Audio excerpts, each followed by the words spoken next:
I'm seeing Barbenheimer next week, which if you don't know what Barbenheimer is, first off, you're lame. Second, it means basically double feature of Barbie and Oppenheimer. And in order to prepare for Oppenheimer, I've decided to read up on some scientific textbooks. And by scientific textbooks, I do mean Love Theoretically by Ali Hazelwood.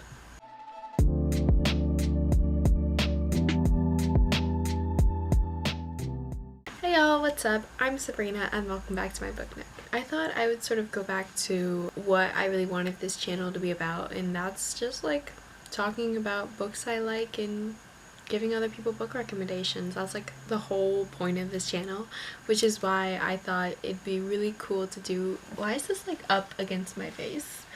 So that's why I thought it'd be cool to do like if you like this book, then you should check out this book type video. But before I jump into today's video, I'd just like to give a shout out to today's sponsor, BetterHelp. So thank you again to BetterHelp for sponsoring this video. So on this channel, I at least think that I've talked a lot about mental health, whether that be in the books I read or just kind of in my life in general, which is why I was really happy that BetterHelp decided to reach out and partner with me. BetterHelp is basically an online platform that helps make therapy more accessible. It's an online platform where you can access hundreds of different therapists. BetterHelp will match you with the best therapists possible for you. You can pick out your different preferences, sort of maybe like different topics you want to touch on specifically, and once you get matched with your therapist, you can feel free to reach out to them via video call, messaging, however you feel is most productive, and they will reply within a reasonable amount of time because they are real people. It's super easy to sign up and get matched with a therapist. There's a link in my description, my comments, and if you use the code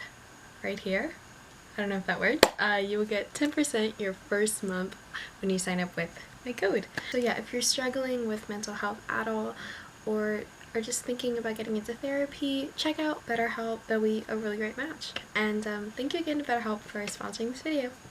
So starting off with the romance, because I always start off with romance. If you liked Beach Read by Emily Henry, you should check out The Roughest Draft by Austin C. Wimbroga and Emily Wibberley. So basically, the main connection between the two of them, besides being like romances, is that they're both romances about writers on vacation.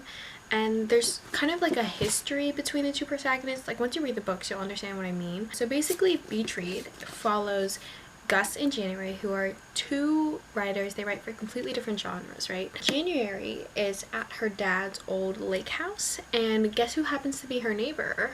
Her old ex-college academic rival, Gus? What? That's crazy. What? They, they interact with each other more, and even though they have some conflicting history, they end up falling in love. Surprise, surprise. It's a very intense romance. It's a very fun romance, and they're both writers, so they sort of write together and they help each other with ideas. And yeah, one of the whole points of the book is that they help each other write their next book, which brings me to The Roughest Draft, and which is why I think if you're a Beach Read fan, you would love The Roughest Draft. So The Roughest Draft is basically kind of within the same premise, right? It's both about two writers. It follows Katrina and Nathan, and they both worked on a book together a couple years ago, but then after that book became like a best-selling hit, they suddenly stopped working together, never talked to each other, cut off all contact, and people want to know like what happened between the two of them, right? So a couple years later, they've decided to reunite to write another best-selling book, and their emotions may or may not play out onto the page, and they may or may not end up falling in love. But they also are writers who help each other with their books and their stories and their writing, and it's a very cute relationship as well. Oh, I also forgot to mention, they're being forced to write together in a house together, like on vacation-ish, so there's sort of that whole vacation isolated trope, I guess, from everyone. Both of these books are writer romances, and I don't know what it is, but like writer romances have just got me like, I love that specific trope because there's bound to be a line where one of them is like, how would you know? You've never even read a single thing I wrote. And then the other one's like, what are you talking about? I've read every single thing you've ever written. Like, I literally think that is a line in one of these books, and I eat it up every single time. They're both first-person POV also, and I think the thing that really makes them stand out is they both got that like kind of back and forth banter, the one that got you like squealing and kicking your feet a little bit. But I think they also both pack surprisingly emotional punches. Like, I think I cried for both of them. I don't even remember why I cried, I just know that I did. Maybe it was because the romance was so cute and so happy and so sweet, but it also could be for other reasons. I think both of the authors also do a really good job of depicting mental health struggles, and they tie that really well into romance books, which is why I love romance books so much. Moving on to the next recommendations. If you liked Normal People by Sally Rooney, I think you will like Writers and Lovers by Lily King. So I think both of them are just kind of about humans doing nothing, but you feel a very intense connection to the characters, and they both kind of act as, I think, mainly a character study. So Normal People, if you haven't heard of Normal People by now, like, what are you doing with your life? Get off your ass, go outside, go to a Barnes & Noble, like, come on. But basically Normal People follows two people, Connell and Marianne, throughout the course of about 10 years and sort of their relationship, because they can't really stay away from each other, but they're not exactly the best for each other, but they're also each other's like soulmates and like best friends. I think it's very much a nothing happens book, but it definitely talks a lot about the human experience, you know, human connection, human love and relationships, and just the sadness of being a person, I guess. I feel like Sally Rooney does that really well. She also tackles a lot with depictions of depression and anxiety. It's a very heavy topic, but I think she definitely does a very accurate job. And so I think Writers and Lovers would be a good book recommendation to follow this, is because it's kind of the same thing where it's like a nothing happens book. So it follows one person, mainly Casey, who's dealing with the recent death of her mother. So there's a lot of, you know, talks on grief, how to deal with that. I think it's also definitely a character study. It also talks a lot about the human experience and connection. I think that's really the big connection between the two books, is the fact that they both talk about human connection and human love and relationships and how messy it can be, but also how rewarding it is, I think. Personally, Normal People is one of my favorite books of all time, and I know that's a controversial take,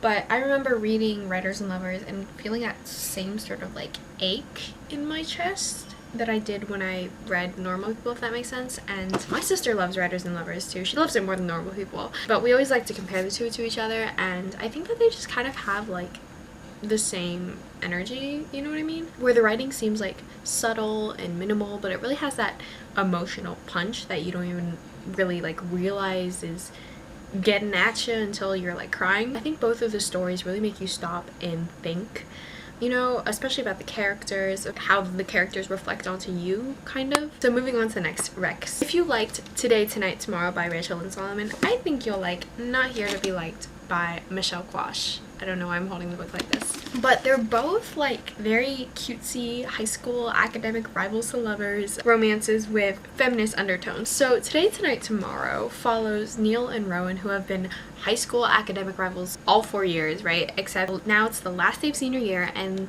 they're playing this senior scavenger hunt where they realize, oh no, they have to team up. And then they realize as they're teaming up and working together, oh no, maybe they might fall in love. And the reason I think Not Here to Be Liked is a good book to follow that one is because it also follows Eliza and Len, who are also academic rivals, and they also have to work together on the school newspaper, except for slightly different circumstances. So basically, Eliza has been on the school newspaper for years, right? She's working to get this top-notch senior editor position, except Len gets it, and she goes on this whole angry feminist monologue, writes it up, and accidentally publishes it on the school newspaper. And so the school forces the two of them to work together to work on the newspaper. As they're working together, you know, they overcome sort of their differences, their preconceived notions about each other, and realize, oh no, maybe we're falling in love again, oh no. You know, both are diverse books, first of all, following academic rivals to lovers in high school. They're very cutesy YA. I think they both definitely have feminist messaging. This one, I think the feminist messaging is honestly with like the whole romance book subplot, if you know what I'm talking about. But this one is more, I think, very, very feminist. I think I have a book review for both of these, to be honest, which I will link in the description if you want to go watch that. One of the things I love that both of these books do, which is a really underrated feature for some reason, is that they both acknowledge the fact that these characters are actually in high school.